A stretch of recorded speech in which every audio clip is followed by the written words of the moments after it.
জীবনে যত প্রেম আছে কলিজায়, নবীজির তরে সবটুকু দিয়ে দেব তাই। বিনিময়ে শাফাত যদি তার পাই, মুছে যাবে জীবনে যত ব্যথা ভার।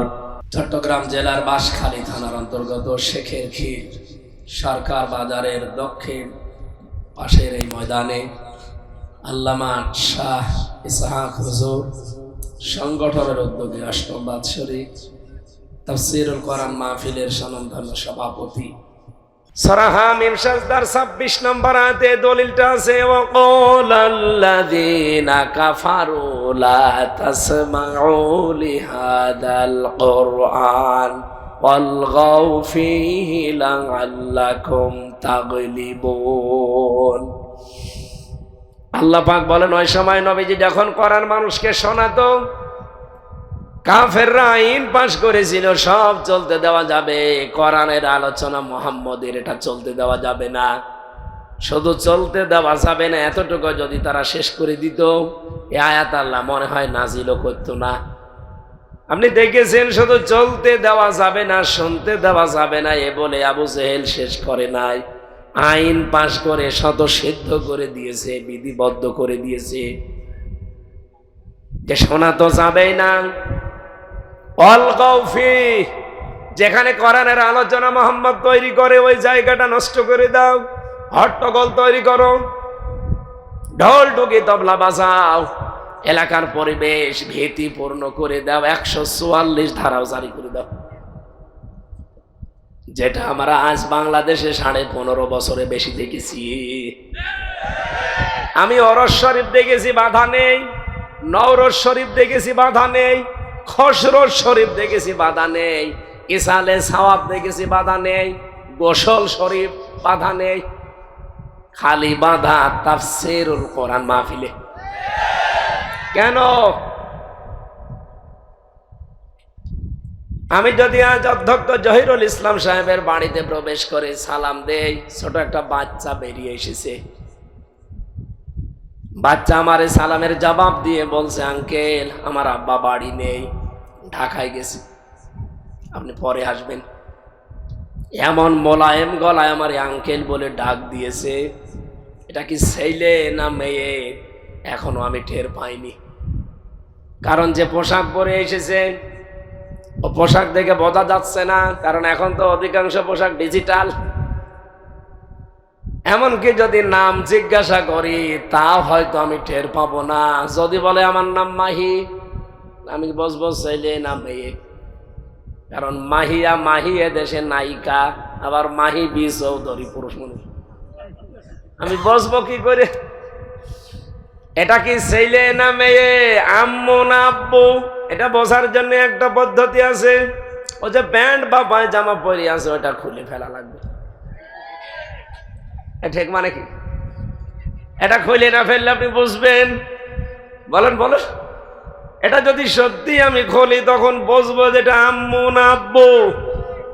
তাফসীর মাহফিলে বাধা কেন? তাফসীর মানে খুলে ফেলা। তাফসীর মানে আবরণ দিয়ে ঢাকা আছে, আবরণ তুলে ফেলা। এই যে চাটা ঢাকা আছে, এটা তুলে ফেললে আমি টের পাবো ভেতরে কি আছে। এই পরিবারে, এই সমাজে, এই রাষ্ট্রে, এই পৃথিবীতে যারা শিরক, বেদাত, কুফর, বিশেষ করে জুলুমের অন্ধকার দিয়ে নিজেদেরকে আবরণ করে ঢেকে রেখেছে, ওরা তো বুঝতে দেয় না মানুষকে যে ভেতরে কি আছে। যখন কোরআনের তাফসীর করা হবে সঠিকভাবে, তখন ওইগুলো খুলে পড়ে যাবে। আমি আবার বলছি শব্দটা, কোরআনের তাফসীর করা হবে সঠিকভাবে। তাফসীরে বাংলাদেশে তাহেরিও করে, কি করে না? কি তাফসীর গো!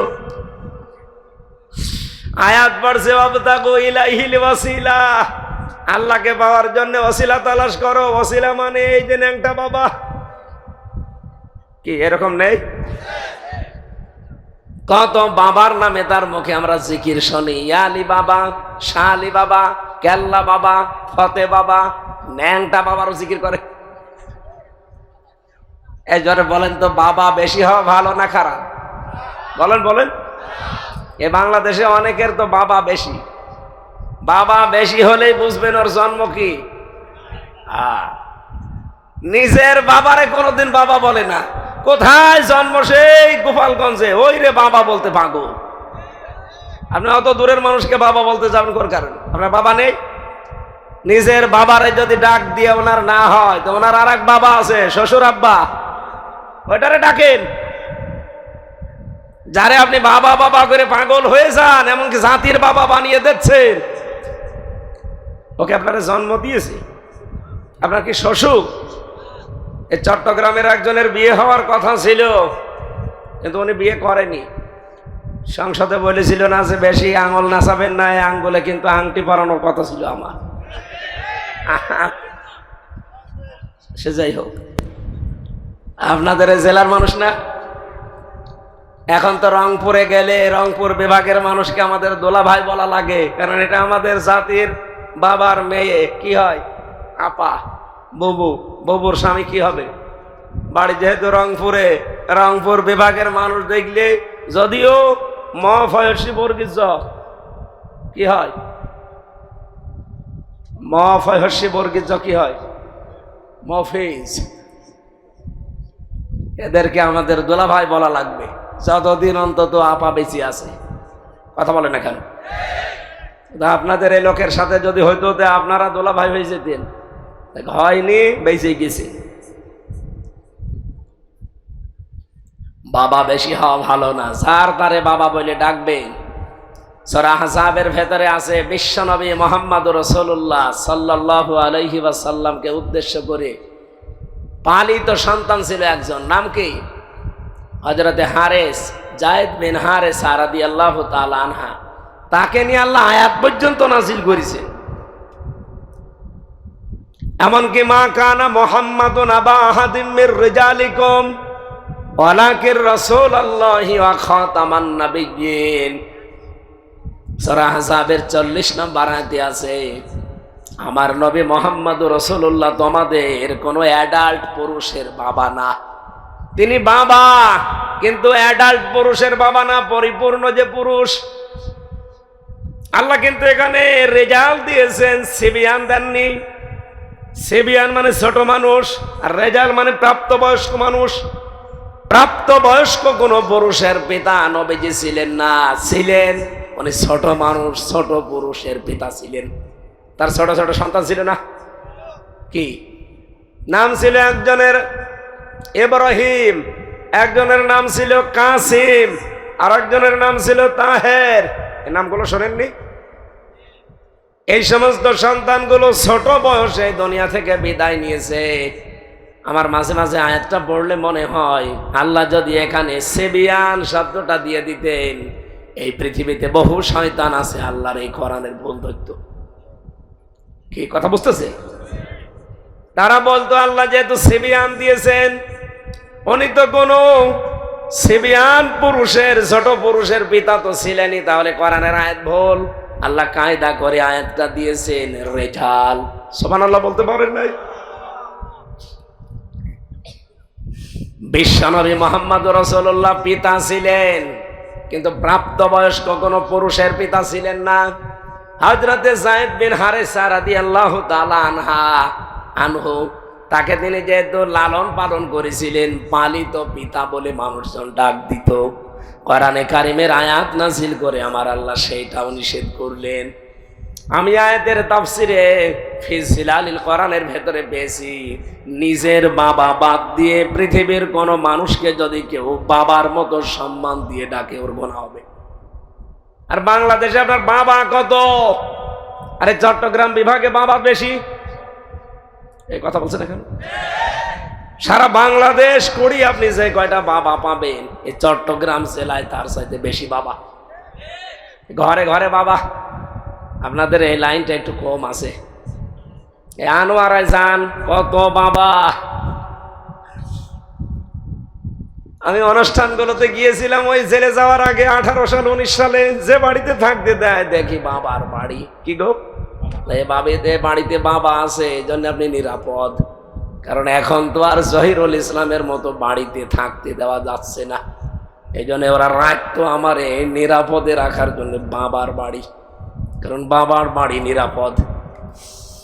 আমি যে কথাটা এখান থেকে আপনাদের বসাতে চাই, তাফসীর মানে যেহেতু খুলে ফেলা, তাফসীর মানে উন্মুক্ত করা। এই পরিবার সমাজ আর রাষ্ট্রে যারা নিজেদেরকে আবরণ দিয়ে ঢেকে রেখেছে, কোরআনের তাফসীর করলে অবশ্যই তাদের আবরণগুলো খুলে যাবে, জাতি দেখতে পাবে এটা জাতির সর্বনাশকারী। এই জন্য এই 54 বছরে এত বাধা দেওয়া হয়েছে তাফসীর মাহফিলে। আল্লামা সাঈদীর তাফসীর মাহফিলে 144 ধারা পর্যন্ত দিয়েছে। এক কথা বলেন, দেয়নি? ওই আমরা তো আজ পর্যন্ত কোনো ওরস শরীফে বাধা হয়েছে আমি পাইনি। কেন দেয় না? কারণ জানে যে এখানে যা হবে আমরাই করতাম, ওরা করছে করুক। কিন্তু তাফসীর মাহফিলে বাধা একই কারণে। ওই জামানায় আবু জেহেল দিয়েছিল, ও বলেছিল শুধু বাধা দিবা না, অলগাও ফিহি, হট্টগোল করো, ভীতিপূর্ণ অবস্থা তৈরি করো, লাআল্লাকুম তাগলিবুন, আশা করা যায় তোমরা গালেব হবে, বিজয়ী হবে। আমার প্রশ্ন হচ্ছে, শেখ বিজয়ী কথা গাল তাগলিবুন কেন বললো? আবু জেহেল ভালো করে বুঝতো যে আমি যে চেয়ারে বসে আছি এ চেয়ার অবৈধ চেয়ার, বুঝতো না? কথা বলা লাগবে। হাসিনাও ভালো করে বুঝতো আমি যে চেয়ারে আছি এটা অবৈধ চেয়ার। বলেন বলেন। আবু জেহেল ভালো করে বুঝেছিল এটা অবৈধ চেয়ার। মোহাম্মদ যেটা বলতে চায় এটা যদি জনগণ বুঝে ফেলে তা আমার চেয়ারের পায়া রাখবে না। এই কথা বলছে না কেন? মুহাম্মদুর রাসূলুল্লাহ যেটা আসলে বলতে চাইতো কোরআন দিয়ে, জনগণ যেটা বুঝতো, সত্যি যদি জনগণ একবার দাঁড়িয়ে যেত ওই জামানায় আবু জেহেলের পায়া থাকতো না। আবু জেহেলের উত্তর সুরে যুগে যুগে যারা আসবে তারাও বেশ ভালোভাবে বোঝে যে আমরা যা করি আর হামজা যা বলতে চাই কোরআনের সাথে জীবনও মিলবে না। ওই তখন বিভিন্ন নাম দিয়ে ওটা বন্ধ করে দেয়। বলোটা আমরা এমনি বন্ধ করি না, কোরআনের বিপক্ষে আমরাও না, কিন্তু আমরা বন্ধ করি এই জন্য কারণ এখানে রাজনীতির কথা হয়। এটা ইহুদিদের একটা চক্রান্ত। দেশের ভালো মানুষগুলো আলেম ওলামা তারা যাতে কোরআনের পথে মানুষকে সঠিকভাবে দাওয়াত দিতে না পারে, এই জন্য এই ভুয়া ধোয়া তুলে মানুষদেরকে দূরে সরিয়ে রেখেছে। এই ধোয়াটা তুলেছিল 15.5 বছরে বেশি। এটা ভুয়া ধোয়া। কি বললাম? এটা ভুয়া ধোয়া। যে রাজনীতির কথা বলা যাবে না। আরে ভাই, যে কোরআনে নামাজের কথা আছে, যে কোরআনে যাকাতের কথা আছে, ওই কোরআনে 918 জায়গায় রাজনীতির কথা আছে, সেটা বলা যাবে না কোন কারণে? জাতে মাতাল হলো আবু জেহেল, যেমন তালে ঠিক ছিল। ওদের উত্তর সরি যারা, ওরাও জাতে মাতাল হলো, তালে ঠিক আছে। আর এইভাবে করতে করতে 54 বছরে আমাদের অবস্থা দাঁড়িয়েছে। এখন কোরআনের পক্ষে ভোট চাইতে গেলেও মানুষ বলে রাজনীতি। এই কথা বলে না? ইসমাইল সাহেব না, উনি প্রতিদিন বাজার থেকে আসার সময় মাছ নিয়ে আসে। আপনাদের এলাকায় যেহেতু সাগর এলাকা, বড় বড় মাছ পাওয়া যায়, বোয়াল মাছ, কিন্তু বাজারে বিক্রি হয় কেটে কেটে পিস পিস করে। যেহেতু গরিব মানুষ একেবারে 10 কেজি তো একবারে নিতে পারবে না, এই জন্য হাফ কেজি না 1 কেজি কেটে নিয়ে এসেছে পিস পিস করা। বাড়িতে আসার পরে মেয়ে জিজ্ঞাসা করছে বাচ্চা যে আব্বা এটা কি? বোয়াল মাছ। মেয়ে মনে করছে বোয়াল মাছ মনে এতটুকুই হয়, বোয়াল মাছ কি এতটুকু? দ্বিতীয় দিন আবার নিয়ে এসেছে, বলছে আব্বা কি? বলছে বোয়াল মাছ। ঠিক আছে। তৃতীয় দিন ওনার টাকা পয়সা হাতে এসেছে, এবার নিয়েছে 5 কেজি বোয়াল মাছ, কাঁধে করে নিয়ে আসতেছে। বাড়িতে ঢোকার পরে মেয়ে বলছে আব্বা কি? বলছে বোয়াল মাছ। মেয়ে দিয়েছে দৌড়, না এ বোয়াল মানি না, এ বোয়াল খাবো না, এ বোয়াল না। বলেন তো আগে জানিয়ে এসেছিল এটাকে আসল বোয়াল না আজকেরটা আসল? বলেন বলেন। আবহমান কাল থেকে বিশেষ করে চট্টগ্রাম দিয়ে যেহেতু ইসলাম প্রবেশ করেছে, ওই সমস্ত সময়ের কথা, ওই সময় যদি সঠিকভাবে আমরা সব কিছু তুলে ধরতাম, এলাকার যারা দায়িত্বে ছিল সঠিক ইসলাম তুলে ধরতে দিত না। এই ইসহাক রহমতুল্লাহ আলাইহি, ইসহাক হাফিজাহুল্লাহ, ওনাদের মতো মানুষগুলো ইসলাম প্রচার করেছিল আংশিক আংশিক। এখন ওনার সন্তানেরা ওরা যখন ইসলাম বোয়াল মাছের মতো নিয়ে এসেছে, তখন কিছু মানুষ এতদিন যারা মনে করেছে বোয়াল মানে পিস পিস, এখন 5 কেজি বোয়াল দেখে দৌড় দেয়, বলে না এ বোয়াল খাবো না, এ বোয়াল নেব না। উনিও পারত না ওনার বাবার মতো আংশিক একটা ইসলাম প্রচার করে দিতে। এই রক্ত পিচ্ছিল রাস্তায় কোন কারণে ওনার আশা লাগবে? কারণ এখন আমরা সেই পরিবেশ সামনে পেয়েছি। এখন আর আগস্টের 5 তারিখের আগে নেই। কথা বলছে না কেন? এখন আমরা দেখতে পাচ্ছি এদেশে ওই পিস পিস করা 1 কেজি 1.5 কেজি বোয়ালের লাগবে না, এখন লাগবে 5 কেজি ওজনের বোয়াল। এটা যদি জাতির সামনে আমরা সবাই এক সুরে এক কায়দায় বোঝাতে পারি, বাংলাদেশে কেউ এই কথা বলার সাহস পাবে না যে কোরআনের সাথে রাজনীতির সম্পর্ক নেই। অনেকে এটা বলছে না। এমনকি চাঁপাইনবাবগঞ্জের 2 জন চাঁপাবাজ, স্বামী আর স্ত্রী, ওরা অলরেডি বলেই ফেলেছে যে এরকম জহিরুল ইসলামের পক্ষে কেউ ভোট চাইতে পারবেন না, নুরুল ইসলাম বুলবুলের নামে কেউ ভোট চাইতে পারবেন না। আপনি আমার কাছে এসে বলেন।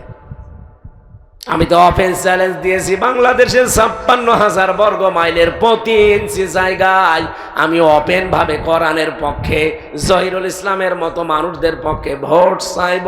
কে বাধা দেবেন? সামনে এসে বাধা দেন। আসেন। কে? আমি এই শুধু চট্টগ্রামে না, সারা বাংলাদেশের 56,000 বর্গ মাইল আমি কোরআনের আয়াত দিয়ে ভোট চাবো। কে বাধা দেবেন? আসেন। নাকি সারা জীবন আপনি কি আগস্টের 5 তারিখের আগে পেয়েছেন? না।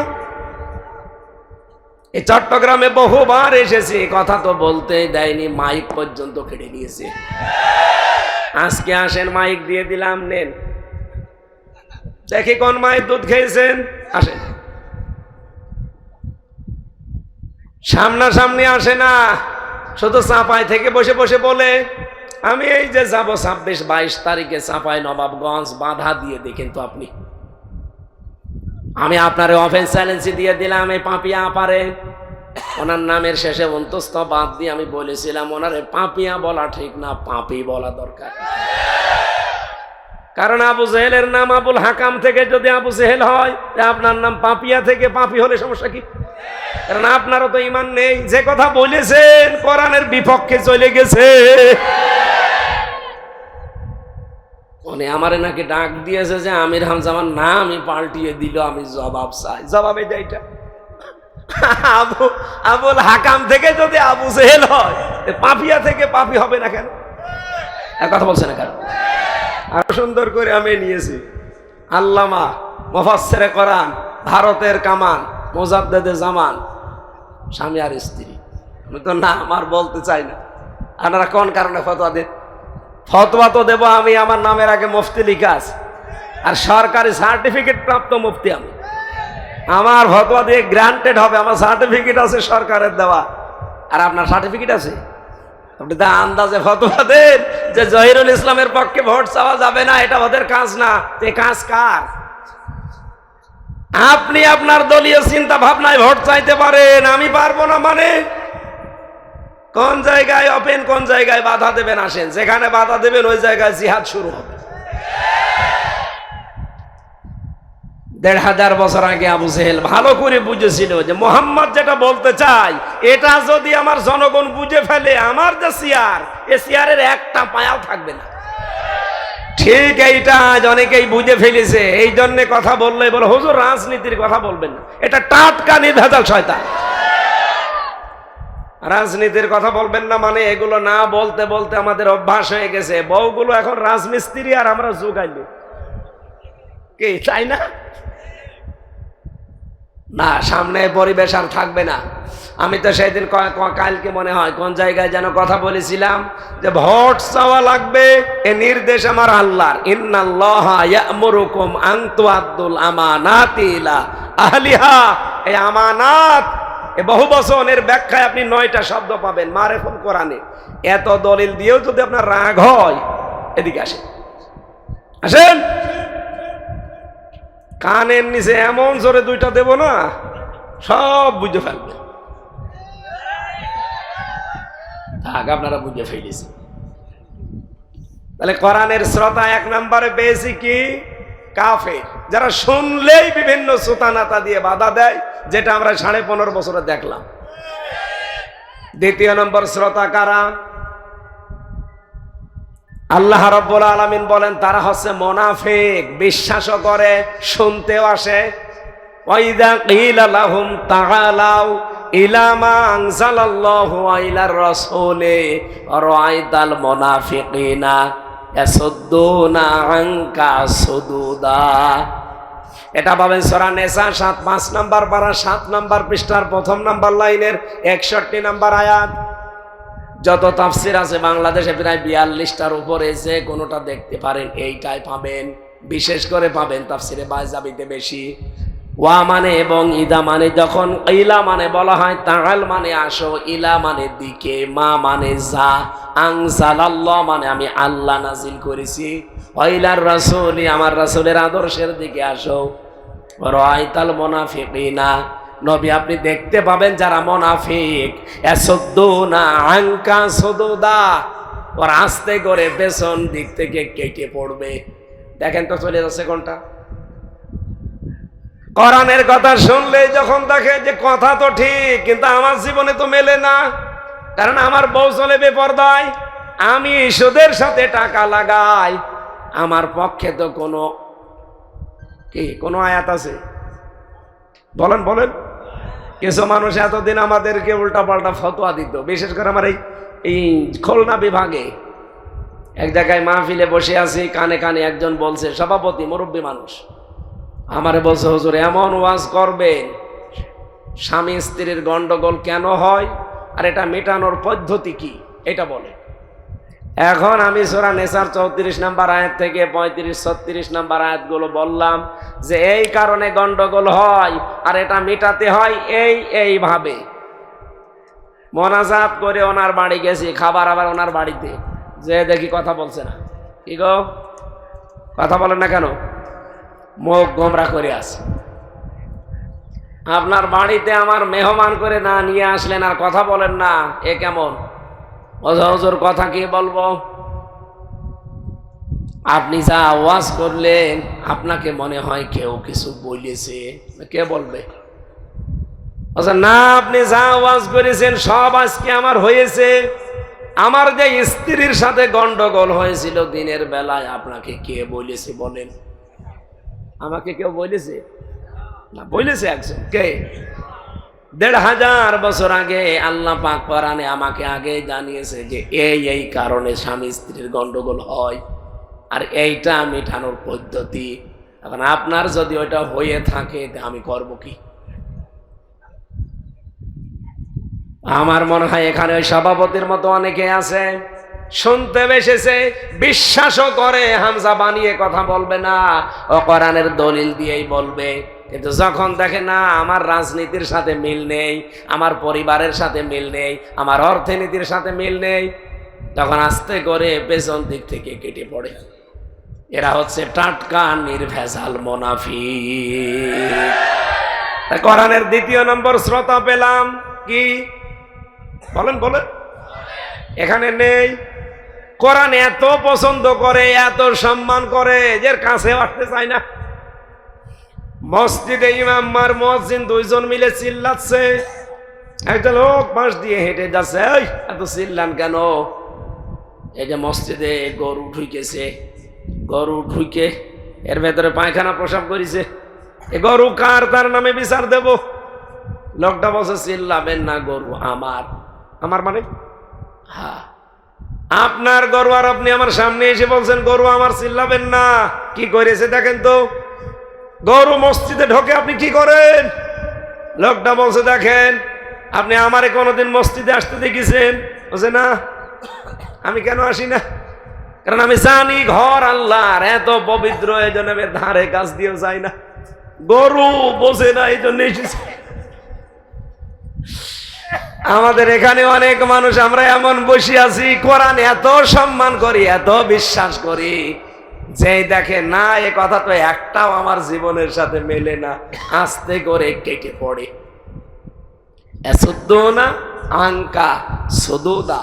হে নবী, দেখবেন পেছন দিক থেকে তার আস্তে করে কেটে পড়ছে। এরকম মুনাফিক চট্টগ্রামে নেই? কারা আছেন হাত তোলেন তো। আরে মুনাফিক, ঠিক আছে, তারপরেও আপনি বসে থাকেন। 3 নাম্বারটা বলার জন্য আমি কিন্তু এ পর্যন্ত এসেছি। আল্লাহ রাব্বুল আলামিন বলেন, কোরআনের 3 নাম্বার শ্রোতা তারা যারা মুমিন। ইন্নামাল মুমিনুনাল্লাযীনা ইযা যুকিরাল্লাহু ওয়াজিলাত কুলুবুহুম ওয়া ইযা তুলিয়াত আলাইহিম আয়াতুহু যাদাতুহুম ঈমানা ওয়া আলা রাব্বিহিম ইয়াতাওয়াক্কালুন। সূরা আনফালের 2 নাম্বার আয়াতে আছে, আল্লাহ পাক বলেন, ঈমানের দাবিতে আমি আল্লাহর দৃষ্টিতে মুমিন তো তারা যাদের সামনে আমার কোরআনের আয়াতগুলো তেলাওয়াত হলে তাদের অন্তরাত্মা কেঁপে ওঠে। ওয়াজিলাত কুলুবুহুমের ব্যাখ্যায় পেয়েছি। এখানে দাঁড়িয়ে আছেন কোন কারণে? আল্লাহ লাগবে না কিছু, ওখানে বসে বসে খাইয়ে নেন, নষ্ট করেন না। বসেন বসেন। এই গলা চা খেয়ে ভালো হয় না, এর ওপর এখন টেন চলে গেলেও কিছু হবে না। গলা কি গলা আছে? প্রতিদিন 2, 3, 4, 5টা করে আপনারা চালাচ্ছেন। ওই কোথায় শাহজাহান চৌধুরী, আনোয়ার শামসুল ইসলাম, কোথায় আসে নূর মোহাম্মদ আনোয়ারি, এই খালি এই দলীয় নেতাদের দিয়ে ধরে, হুজুর একটু গেয়ে দিন। একদিনে একটা হলে তো পারা যায়, 3টা 4টা 5টা করে লাগাচ্ছে, এই জন্যই তো গলা আর উঠছে না।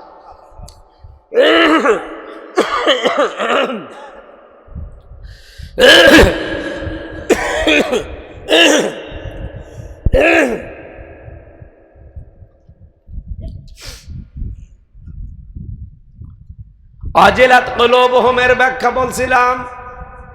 তাফসিরে মুফাসসিরে লিখেছেন, বাম স্তনের 2 আঙ্গুল নিচে প্রতিটি মানুষের একটা গোস্তের টুকরা আছে, এটার নাম বলা হয় কলব। কি? আরো জোরে বলেন। নবীজি বলেন, আলা ইন্না ফিল জাসাদি মুদগাতুন ইদা সালুহাত সালুহাল জাসাদু ওয়া ইদা ফাসাদাত ফাসাদাল জাসাদু আলা ওয়াহিয়াল কলব। মুসলিম শরীফের হাদিস, তিরমিজি শরীফে আছে। এদিকে তাকান। আমি আলেমদেরকে এবার বলছি, জন্মের পর থেকে হাদিস আমিও শুনেছি।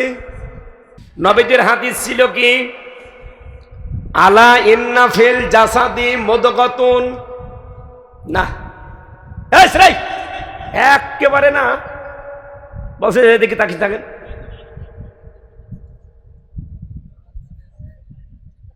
এই আলাদা হয়ে যান তো ভাই, এই আলাদা করে দেন।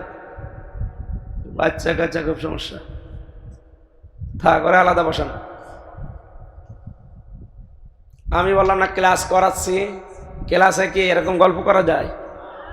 এক জবাব দেবেন এবার। আলা, সাবধান, জেনে রাখো, ইন্না ফিল জাসাদি, ফি মানে মধ্যে, জাসাদ মানে শরীর, ইন্না মানে অবশ্যই। নবীজি বলেন সাবধান, জেনে রেখো, অবশ্যই শরীরের ভেতরে।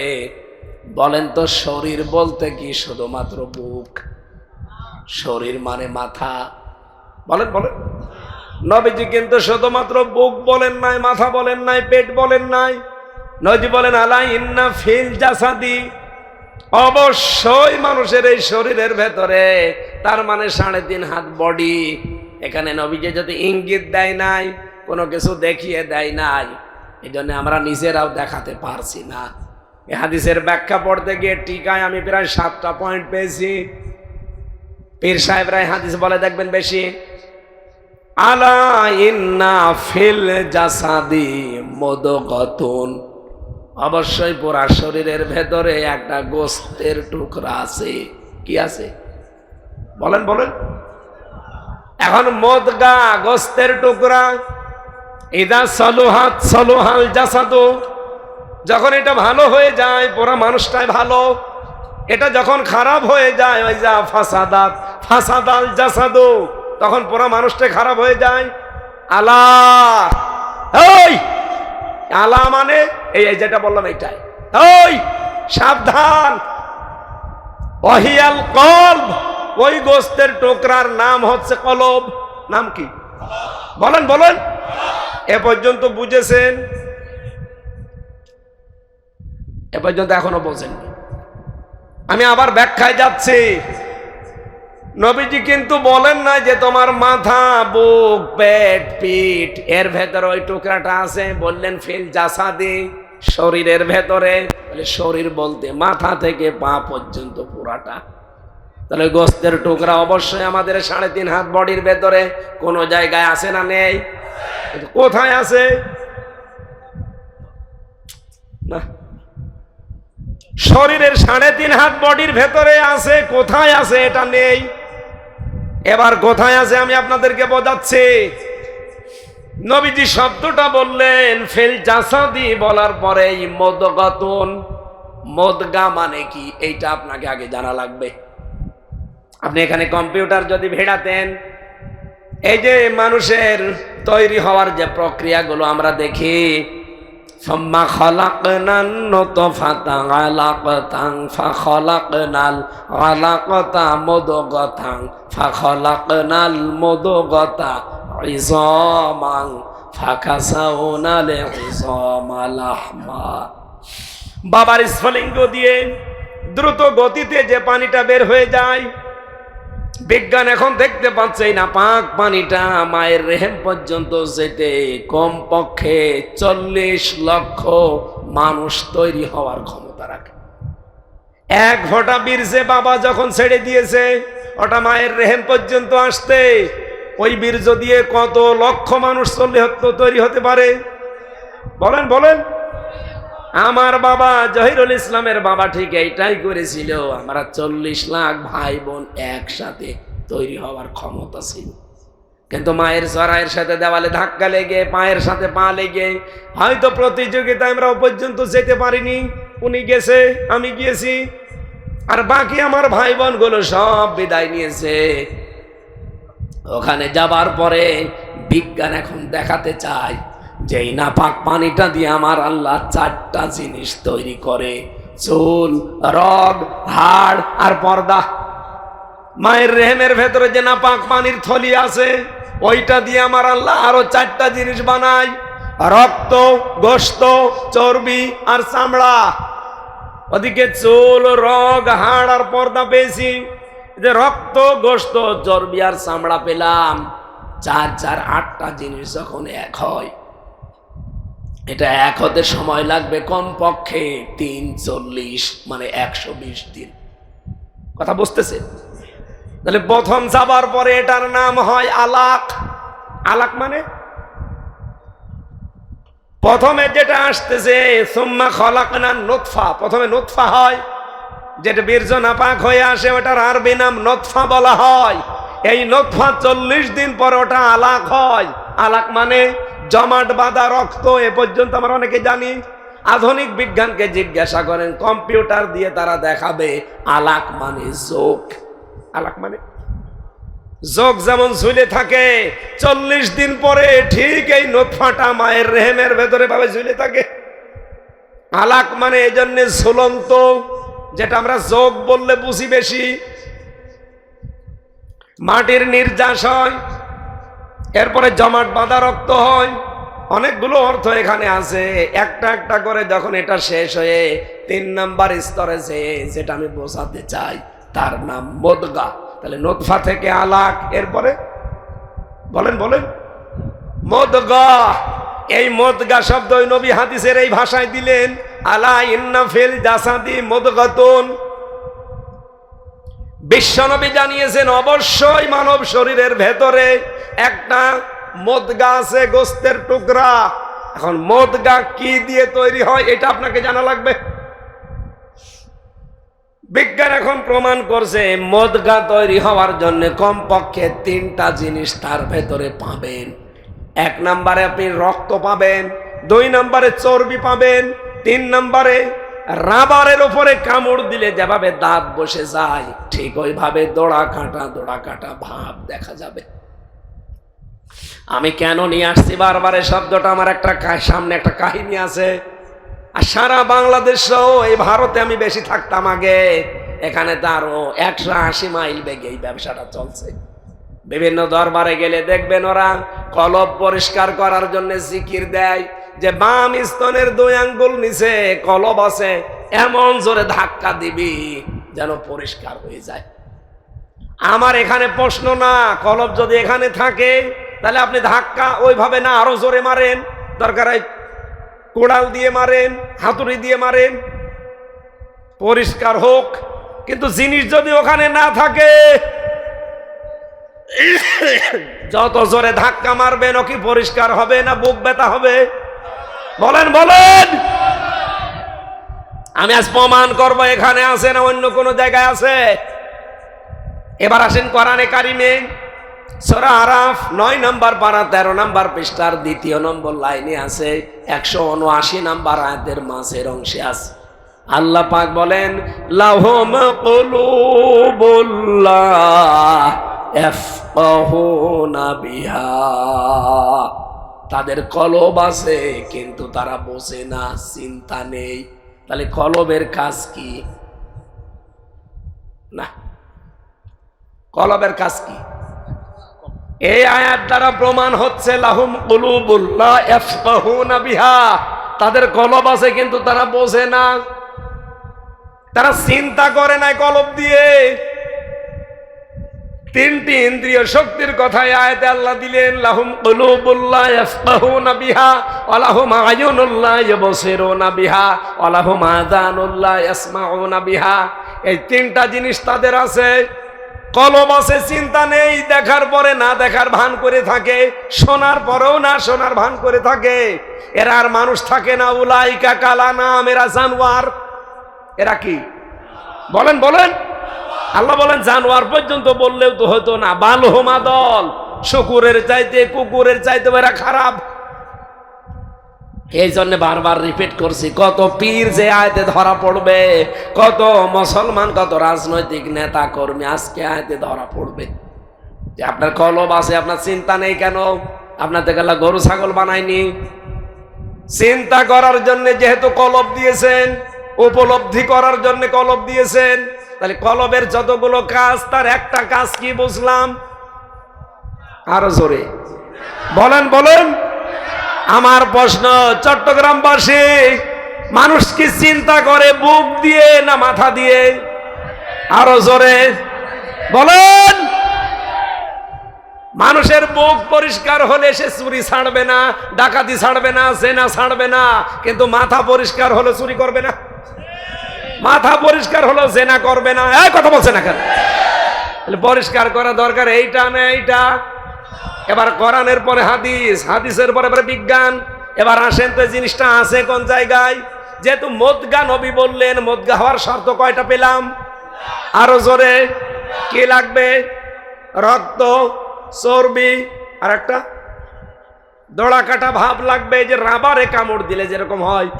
এবার আপনি মাথার মগজ বের করেন, আর বাম স্তনের 2 আঙ্গুল নিচে যে গোস্ত আছে এটা কেটে বের করেন। দেখেন ওই শর্তগুলো মেলে কার সাথে? আমার তো মনে হয় বুক কেটে যদি বের করেন, এখানে রক্ত পাবেন, চর্বি পাবেন, দোড়া কাটা ভাব পাবেন না, জীবনও পাবেন। কারণ দোড়া কাটা ভাবটা কি? বিজ্ঞান এখন মাথার ভেতরে এই যে মগজ, এখানে 70,000 জিনিস পেয়েছে। ফ্রন্টাল লব, অক্সিপিটাল লব, প্যারাইটাল লব, মোটর কর্টেক্স, টেম্পোরারি কর্টেক্স, এরকম 70টা জিনিস আমি নিজে পেয়েছি। এই জিনিসগুলো এখান থেকে সাপ্লাই দিচ্ছে পুরা শরীরে। আপনি কি মনে করেন চোখ দিয়ে আমি দেখলাম সাপ? না, আপনার দেখার যে শক্তিটা, মাথার মগজ, আপনি খালি খাপড়িটা খুলে দেন, আপনাকে আমি দেখাবো। মাথায় যে দেখতেছে, দেখার জিনিস যেটা ফ্রন্টাল লব, এটা কিন্তু সামনে থাকে না, এটা আছে পেছনে। পুরা মাথার ভেতরে আল্লাহ এইগুলো জিনিসগুলো দিয়েছেন, দেখেছেন চোখ দিয়ে দেখার সঙ্গে সঙ্গে চোখ পাঠিয়ে দিয়েছে ওই যে দোড়া কাটা ভাব বলা হয় রগ, এইটা দিয়ে এই তারের মাধ্যমে পাঠিয়ে দিয়েছে ওই পেছনে। ও সঙ্গে সঙ্গে সিদ্ধান্ত নিয়েছে হয়তো কিছু হাতে নাও, হয় লাঠি হাতে নাও, নাই দৌড় দাও। এই সিদ্ধান্ত কি চোখ দেয় না মাথা দেয়? বলেন কি বুঝলেন এখান থেকে? চিন্তা আমরা করি বুক দিয়ে না মাথা দিয়ে। আপনার যদি বিশ্বাস না হতে চাই, কোনো মুরব্বী মানুষের মাথা ফাটান, আমি দেখাবো। কারণ ও তো এমনি মরে যাবে দুদিন পরে। ওরে অন্তত এই যে মুরব্বী আছে, ওনার মাথা ফাটিয়ে দেন, আমি আপনাকে মগজে হয় চর্বি পাবেন এবং রক্ত পাবেন, আর ওই যে রাবারের উপরে কামড় দিলে যেভাবে দাগ হয় ওই দাগ পাবেন। দোড়া কাটা ভাব থাকে না? তা আমার তো কোরআনের সাথে, হাদিসের সাথে, বিজ্ঞানের সাথে যেটা মেলছে সেটা নেব না? আমার বাবা যা বলছে ও তো মন মতোর ব্যবসা প্রতিষ্ঠান ঠিক রাখার জন্য বলছে। আমার মনে হয় দেশের মানুষ যদি এটা আজ বুঝতে পারে যে জিনিসই তো এখানে নেই, ও ছাতা আমি খালি এই ধাক্কা দিয়ে বুক ব্যথা হয়, এইটা পরিষ্কার করেন। বাংলাদেশ জামাত ইসলামী চায় এইটা পরিষ্কার। হ্যাঁ, এইটা যদি কারো অপরিষ্কার থাকে তাহলে লাঠি দিয়ে দল থেকে বের করে দিন। এই কথা বলেন না কেন? সিহারা দেখি না, দেখি আপনার এইটা ঠিক আছে কিনা। যশোরের একজন সাখাওয়াত হোসেন, ওর এইটা ঠিক ছিল না, পাশায় লাঠি দিয়ে বের করে দিয়েছে। আর অন্য দলের সব ঠিক আছে, এইটা ঠিক নেই। কি কথা বললেন না আপনি? এই যে সালমান এফ রহমান, শরীর সব ঠিক ছিল, এটা ঠিক ছিল, এই জন্যই তো চুরি করেছে। ৩৬,০০০ কোটি টাকা এমনি চুরি করেছে। শরীর তো ভালো, দেখতে মনে হয়েছে যে একেবারে জিবরাইলের ছোট ভাই। মাথার চুল থেকে পায়ের স্যান্ডেল পর্যন্ত পুরা সাদা। আমার মনে হয় ভেতরেও সব সাদাই ছিল, কিন্তু কলবটা পুরা কালো। যেটা দিয়ে চিন্তা ভাবনা আসবে ওটা পুরা কালো হয়ে গিয়েছিল, কারণ মানুষ পাপ করলে ওখানে একটা দাগ পড়ে। এই কথা বলেন না কেন? আপনি শোনেননি হাদিস যে পাপ করলে একটা দাগ পড়ে, আবার পাপ করলে আবার দাগ পড়ে, আবার পাপ করলে আবার দাগ পড়ে। উপরে সাবান সোডা দিয়ে, সোনা পাউডার দিয়ে খুব ভালোই লাগে, ভেতরে পুরা কালো হয়ে গেছে। এই জন্যে তো এত টাকা মারিং কাটিং করেছে। এমনকি এই চট্টগ্রাম সহ বাংলাদেশের যত মানুষ বিদেশে থাকে, 3 জন মানুষ এখান থেকে পার্সেন্টেজ পেত। এই দরবেশ একজন, হাসিনার ছোট বোন রেহেনা একজন, আর কুড়িগ্রামের একজন এমপি। এই 3 জনের নাম আমি নিজে শুনে এসেছি মালয়েশিয়া থেকে। এই যে জামাটা সেলাই করতে গিয়েছিলাম, যে দোকানে গিয়েছি, ওই দোকানদার বলছে আমার বাড়ি যশোরে, বাংলাদেশে। আমার 7.5 লাখ টাকা লেগেছে এখানে আসতে। আমার 80,000 টাকাও পায় প্রতি মাসে।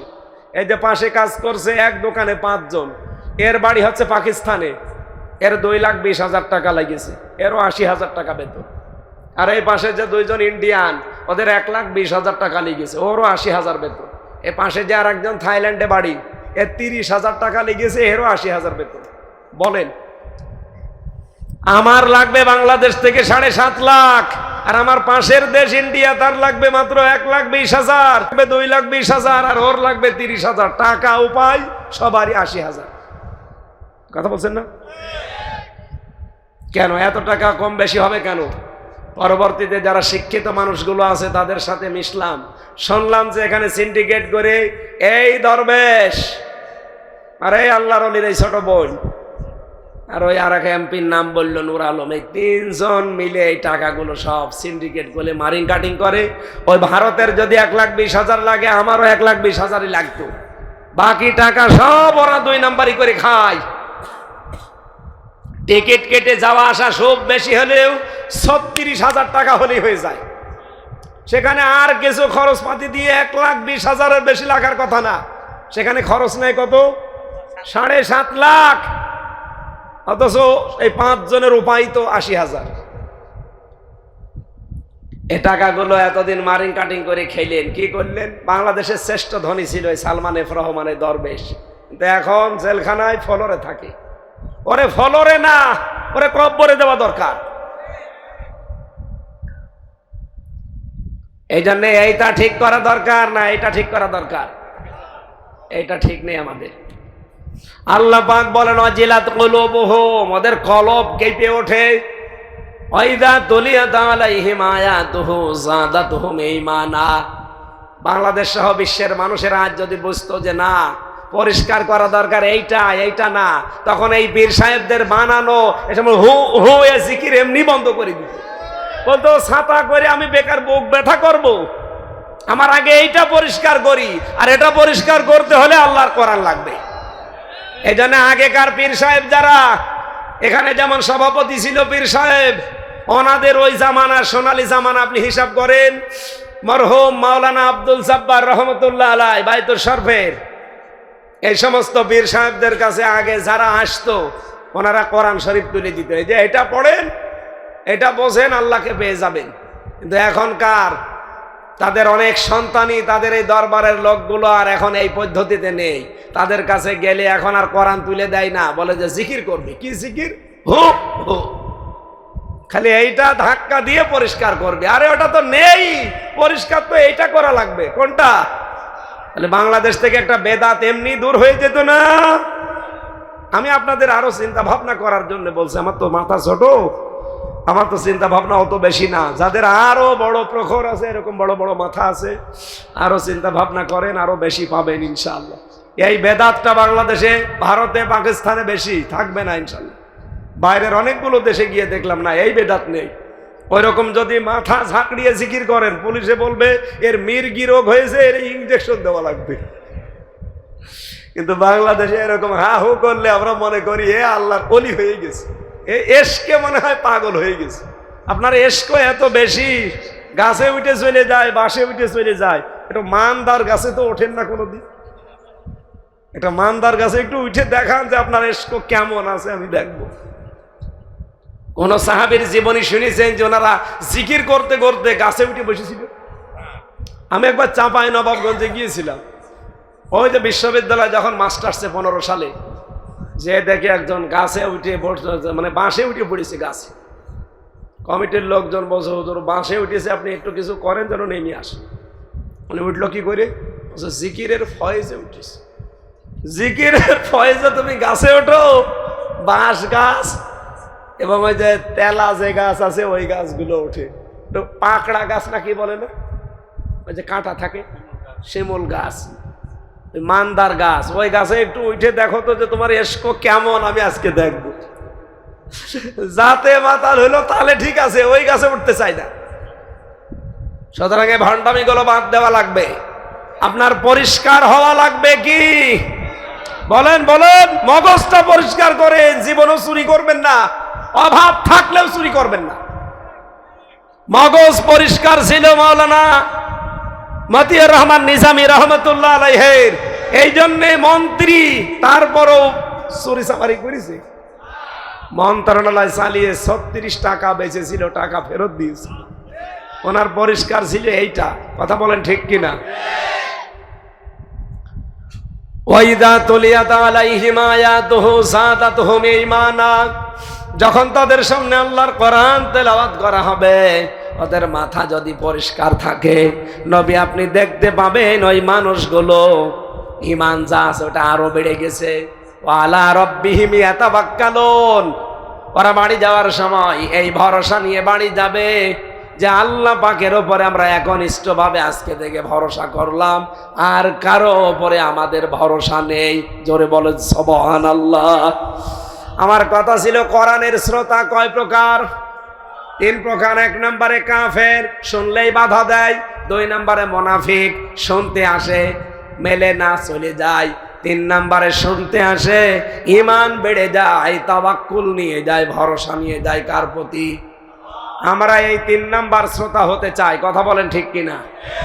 শ্রোতা হয়ে কি করবেন? আল্লাহ পরের শব্দে দিয়েছেন ফায়াত্তাবিউনা আহসানা।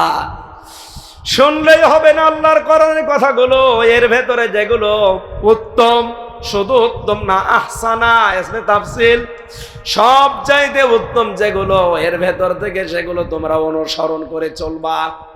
উলাইকা আল্লাযীনা হাদাহুমুল্লাহ, এই মানুষগুলোকে আমার আল্লাহ হেদায়েত দান করবেন। ওয়া উলাইকা হুমুল আলবাব, আর এই মানুষগুলোই পৃথিবীতে বুদ্ধিমান। জোরে বলেন সুবহানাল্লাহ। এটা বাংলা অর্থ ছিল। এখান থেকে আমরা আহসানা শব্দটার ব্যাখ্যা করতে চাই না। আসলে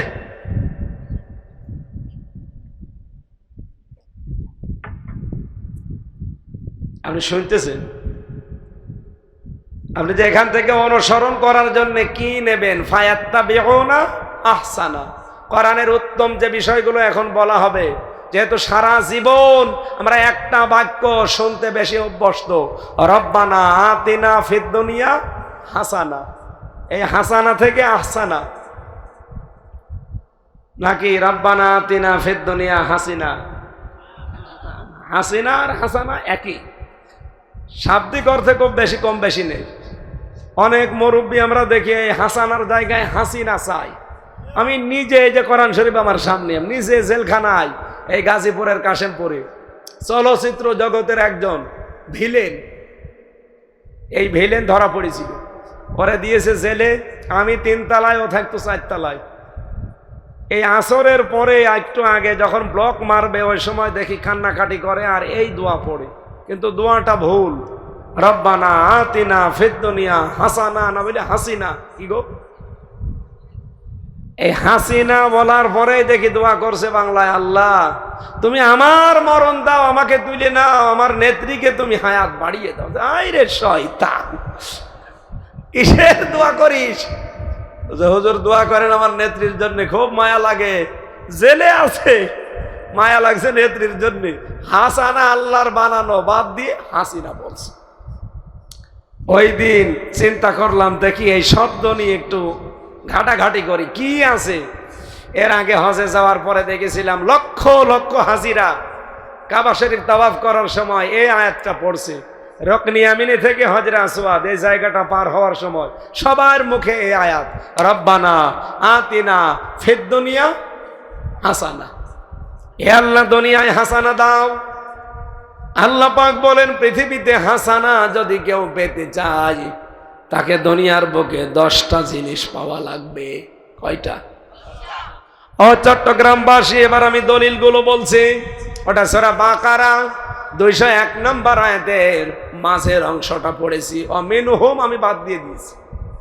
রব্বানা আতিনা ফিদ দুনিয়া হাসানা, হে আমাদের রব, দুনিয়ায় আমাদের হাসানা দাও, আমাদের কল্যাণ দাও। আমাদের কি হাসানা শব্দের ব্যাখ্যায় যেহেতু কল্যাণ হবে, স্বস্তি হবে, শান্তি হবে, নিরাপত্তা হবে। হাসানা মানে দুনিয়াতে আপনি আমাদেরকে কল্যাণ দান করেন রব্বুল আলামিন। এই যে মাহফিলটা যখন প্রচার হচ্ছিল, প্রচার করেননি? 2-3 দিন প্রচার হয়েছে, মাইকিং হয়েছে, এমনকি পোস্টারের ভেতরেও লেখা থাকে, উক্ত মাহফিলে দলে দলে যোগদান করিয়া দো জাহানের কামিয়াবি কল্যাণ হাসিল করুন। এ কথা বলা হয় না? এটা বাংলায় বলেছেন, আমি ওইটা আরবিতে বললাম। দো জাহানের কল্যাণ কামিয়াবি হাসিল করুন। দো জাহানের কল্যাণ এই আয়াতের ভেতরে আছে। অফিল আখিরাতি হাসানা, শুধু দুনিয়ায় হাসানা দিলে হবে না, আখিরাতেও দাও। তাহলে দুনিয়া আর আখিরাত 2 জগতের হাসানা কয়টা? আপনারা কি ঘুমাচ্ছেন? না না, দুনিয়ার হাসানা আমি তাফসিরের ভেতরে পেয়েছি 27টা, সামারাইজ করে করে আমি মিলিয়েছি 5-10টা। আর আখিরাতের হাসানা পেয়েছি 13টা, এখানে সামারাইজ করে মিলিয়ে মিলিয়ে নিয়েছি 5টা। 10 আর 5 15। ওয়াকিনা আযাবান্নার, আর জাহান্নামের আগুন থেকে তুমি আমাদের সবাইকে বাঁচাও। নবীজি বলেন জাহান্নাম থেকে বাঁচার উপায় আছে মাত্র একটা। জোরে বলেন সুবহানাল্লাহ। এবার আমরা আয়াতে যাচ্ছি, তাফসীর থেকে যেটা পড়েছি আমি সেইটাই বলছি। দুনিয়ার হাসানা কয়টা বললাম? এ মোনাজাত সারা জীবন আপনি করছেন, এখন দেখেন তো এই 10টা জিনিস আপনি পেয়েছেন কিনা। 1 নম্বরে কেউ যদি কোরআন পায়, সে দুনিয়ার হাসানা পেয়েছে। প্রশ্ন আসতে পারে, কোরআন তো আমরা পেয়েছি, এই তো কোরআন না। কোরআন যে পাবে, কোরআনে কারিমের 500 আমল তার জীবনে থাকবে, এটার নাম কোরআন পাওয়া। আমরা এখানে যারা আছি একটাও পাইনি। কোরআনের আমল আছে কয়টা বলেন তো? 500। বলেন বলেন। قل بفضل الله وبرحمته فبذلك فليفرحوا هو خير مما يجمعون। নবী আপনি বলুন, তাম দুনিয়ার মানুষ যা গেইন করে, অ্যাচিভ করে, অর্জন করে, পেয়ে আনন্দে করে, একটাও স্থায়ী না। আমি আল্লাহর কাছে সবচাইতে উত্তম জিনিস, হাসানা, কল্যাণ, তার নাম কোরআন। তার নাম কি? সুতরাং কোরআন যারা পেয়েছে তারা যেন আনন্দ করে। ওয়া খায়রুম মিম্মা ইয়াজমাউন, তামাম পৃথিবীর তুলনায় আমি আল্লাহর কাছে কোরআন শ্রেষ্ঠ সম্পদ। বলেন সুবহানাল্লাহ। সুতরাং আমরা বিশ্বের 810 কোটি মানুষের মাত্র 2 কোটি মুসলমান, 200 কোটি মুসলমান। আমরা এই 200 কোটি মুসলমান কিছু না পেতে পারি, আমরা কোরআন পেয়েছি না পাইনি? সুতরাং কোরআন যারা পেয়েছে তাদের উচিত হবে এটাকে হাসানা যদি পেতে চান, কল্যাণ, স্বস্তি, শান্তি, নিরাপত্তা, তাহলে দুনিয়ার ময়দানে 500 আয়াতের বিধান আমাদের চর্ম চোখে দেখা লাগবে। আল্লাহ সে ব্যবস্থা সামনে করে দেন। বলেন আমিন। 2 নম্বরে পেয়েছি কোরআনের হেদায়েত পাওয়া। ইউদিল্লু বিহি কাসীরাও ওয়া ইয়াহদি বিহি কাসীরা। এই কোরআন দিয়ে আল্লাহ কাউকে হেদায়েত দান করেন, আর কোরআন দিয়ে আমার আল্লাহ কাউকে গোমরা বানিয়ে দেয়। হেদায়েত দেয় কাকে, গোমরা বানায় কাকে? সূরা তাহার ভেতরে আছে 36, 37 নম্বর আয়াতের ভেতরে। দলিলগুলো লম্বা করতে গেলে রাত 12টা বেজে যাবে। 3 নম্বরে পরিশ্রম করতে পারার নাম হচ্ছে দুনিয়ার হাসানা।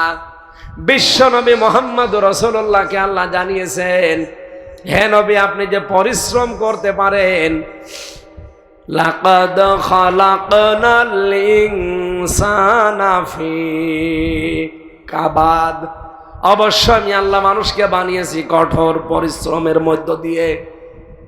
ইয়া আইয়ুহাল ইনসান ইন্নাকা কাদিহুন ইলা রাব্বিকা কাদহান ফামুলাকি। হে মানুষেরা, তোমার রবের কাছে পৌঁছাতে হলে কঠোর পরিশ্রমের মাধ্যমে পৌঁছানো লাগবে। সুতরাং যারা কাজ করে খান, যারা পরিশ্রম করে খান, আপনি দুনিয়ার হাসানা পেয়েছেন। আর যাদের কোনো কাজ নেই, শুধু বসে বসে খায়, এরা দুনিয়ার হাসানা পায়নি। 4 নম্বরে দুনিয়ায় নিরাপত্তা পাওয়া। আজ আছে নিরাপত্তা আমাদের? বাড়ি থাকলে আমরা খুন হয়ে যাই, বাইরে গেলে গুম হয়ে যায়। এই পরিবেশটা যদি সত্যি শান্ত করা লাগে, কোরআনের বিধানের বিকল্প। 5 নম্বরে বেশি দুনিয়ায় শান্তি পাওয়া, সুখ পাওয়া। সুখ কি আর শান্তি কি? সুখের আরবি হচ্ছে রাহাতুন, শান্তির আরবি হচ্ছে সালাম বা সিলমন, সালমন। সুখ 3টা জিনিসের নাম, আর শান্তি 4টা জিনিসের নাম। এই 3 আর 4 7টা জিনিস সূরা আরাফের ভেতরে আমার আল্লাহ দিয়ে দিয়েছেন। 22 নম্বর আয়াত। যদি সত্যি এই 7টা জিনিস আপনার জীবনে আপনি পেয়ে যান, আমি শুধু দলিলগুলো বলছি, বাড়িতে মিলিয়ে নেবেন। 6 নম্বরের সুস্থতা। কেউ যদি সুস্থ থাকতে পারেন, আপনি মনে করবেন আমি দুনিয়ার হাসানা হালকা পেয়েছি। যানবাহন পাওয়া, এমনকি হালাল কর্মজীবনের মাধ্যমে একটা বাসস্থান তৈরি করা। আজ কত মানুষ হারাম ইনকাম করে খুশি হয়, কিন্তু হালাল ইনকাম যতটুকু করবেন ততটুকুই খুশি হওয়ার নির্দেশ আল্লাহ পাক তার নবীকে দিয়েছেন, ইমানদারকে দিয়েছেন, পৃথিবীর সব মানুষকে দিয়েছেন। ওরা কোরআনে দেখবেন ধারাবাহিকভাবে কথা আছে, ইয়া আইয়ুহার রাসূল কুলু মিনাত তাইয়্যিবাতি ওয়া আমালু সলিহা। পৃথিবীর সব রাসূলকে একই নির্দেশ দিলাম যে হালাল খাও। কি খাও? পৃথিবীর ইমানদারকে আল্লাহ আবার ওইরকম নির্দেশই দিয়েছেন। 2-3 আয়াত পরেই দেখবেন সূরা বাকারায় 174 নম্বর আয়াত, না 172 নম্বর আয়াত, ইয়া আইয়ুহাল্লাযীনা আমানু কুলু মিন তাইয়্যিবাতি মা রাযাকনাকুম ওয়াশকুরু লিল্লাহ। ইমানদারেরা যেটা খাবে ওটা যেন হালাল হয়। পৃথিবীর মানুষকে এবার আল্লাহ উদ্দেশ্য করে জানিয়েছেন, ইয়া আইয়ুহান নাস কুলু মিন তাইয়্যিবাতি হালালান।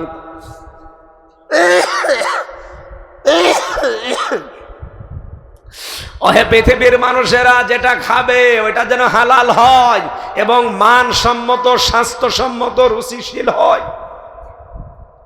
চট্টগ্রামবাসী, শুধু হালাল হলেই কিন্তু খাওয়া যাবে না, ওটা রুচিশীল হওয়া লাগবে, স্বাস্থ্যসম্মত হওয়া লাগবে। হালাল হলেই সব খাওয়া যায়। নাক দিয়ে যেটা আসে এটা হালাল না?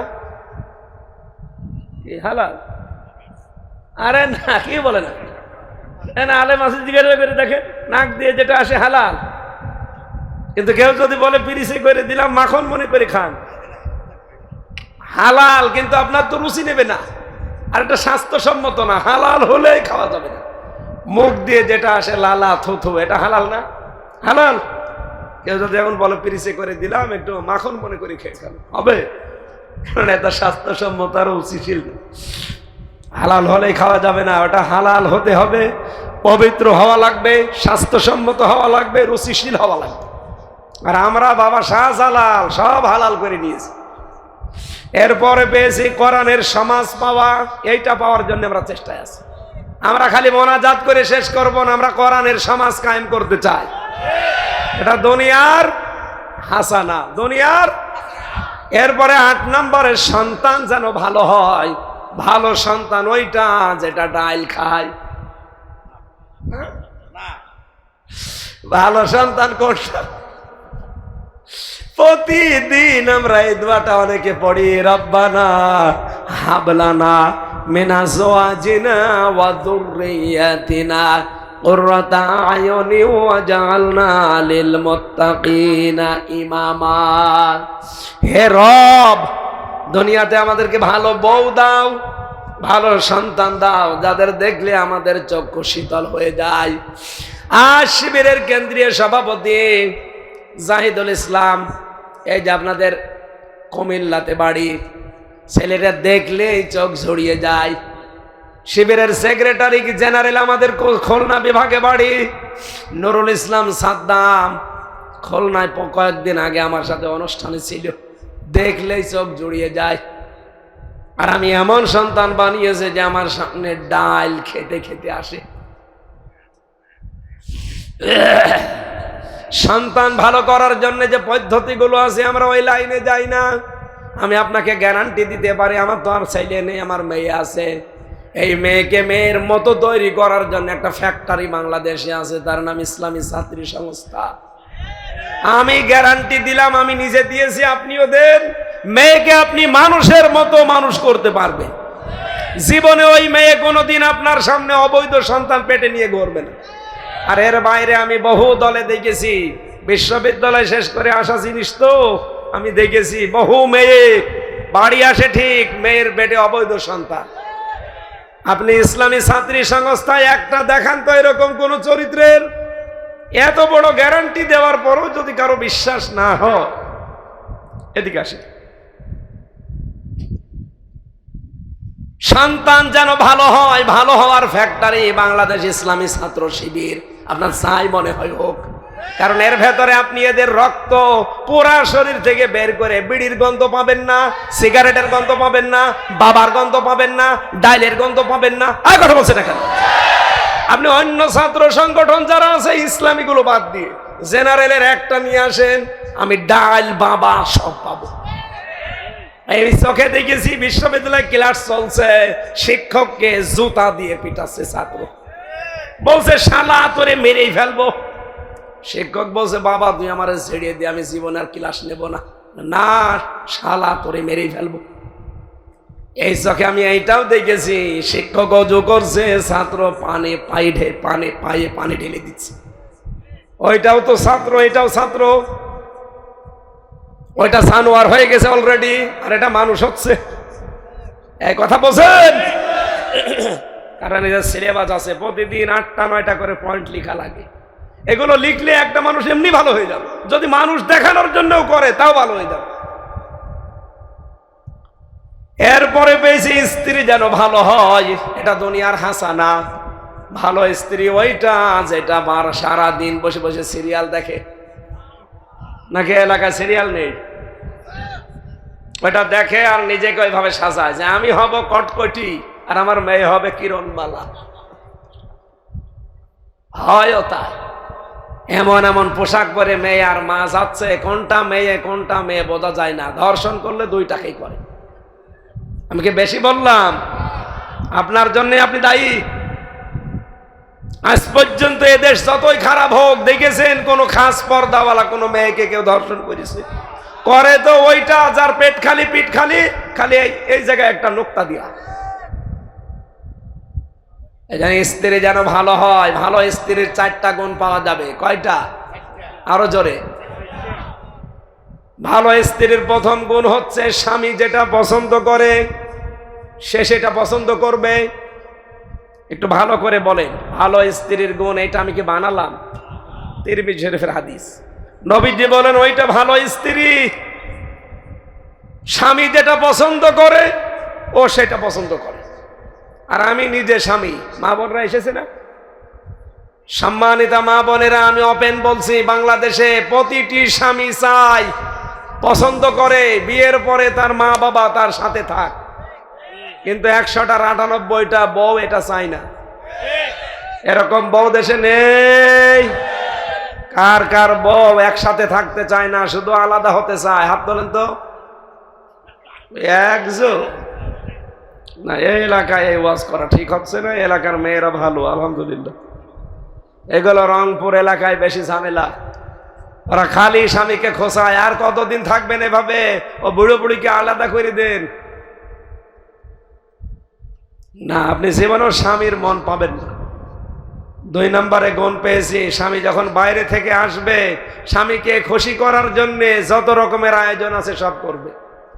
দরকার হয় অঙ্গভঙ্গি দিয়ে, সাজগোজ দিয়ে, ব্যবহার আচার দিয়ে, যেভাবেই হোক স্বামী যেন খুশি হয়।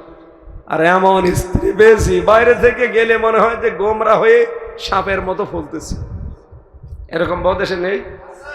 আপনি কি মনে করেন শুধু নামাজ পড়ে রোজা রেখে কালো বোরকা পরে আমি জান্নাতে যাব? জীবনও না। এই গুণগুলো থাকা লাগবে। এরপরে পেয়েছি, পৃথিবীর দুনিয়ার জীবন শেষ হয়ে গেলে অফিল আখিরাতি হাসানা, আখিরাতের হাসানা যদি কেউ পেতে চায় তাকে 5টা জিনিস পাওয়া লাগবে। 1 নম্বরে মৃত্যু যেন ভালো হয়। ভালো মৃত্যু ওইটা যেটা গলায় দড়ি দিয়ে হয়, হ্যাঁ, বিষ খেয়ে হয়। ভালো মরণ ওইটা যেটা জিহাদের ময়দানে শাহাদতের মরণ হয়। সুতরাং ফিলিস্তিনে যে জীবনগুলো দিয়ে গেল, এদের ভালো মৃত্যু হয়েছে। 2 নম্বরে বেশি কবর যেন ভালো হয়। ভালো কবর ওইটা যেটা বঙ্গবন্ধুর মতো 3 তালা করা হয়। বলেন, হযরত উসমানের মতো মানুষ পড়ে আছে, একটা পাথর দেওয়া মাত্র। আর বাংলাদেশে গরু ছাগল মরে যায়, কবর 3 তালা করে। কোন কারণে এগুলো করছেন আপনারা? ভালো কবরটা ওইটা না।